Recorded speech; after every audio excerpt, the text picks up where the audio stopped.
ए का 20%, वी का 50% हो तो ए का कितना प्रतिशत बी है, तो ए का 20%, ए का कितना परसेंट 20% बराबर बी का 50%, ठीक है, बी का 50%। अब कह रहा है ए का कितना प्रतिशत बी है, ए का कितना प्रतिशत बी है, यानी कि ए बटे में आएगा और ऊपर बी, और इसका परसेंटेज याद करना है इंटू 100, यानी कि हमें जो वैल्यू कैलकुलेट करनी है, हमें जो आंसर बताना है वो इसका बताना है। अब यहाँ से देखेंगे तो ये हो जाएगा बी और ए इसके बटे में ले आइए, ठीक, ऐसे ही हो जाएगा 20%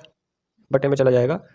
50%, प्रतिशत से प्रतिशत और जीरो से जीरो कट जाएगा, तो वी अपॉन ए की जगह हम 2/5 लिख सकते हैं। कितना लिख सकते हैं 2/5 मल्टीप्लाई बाई 100,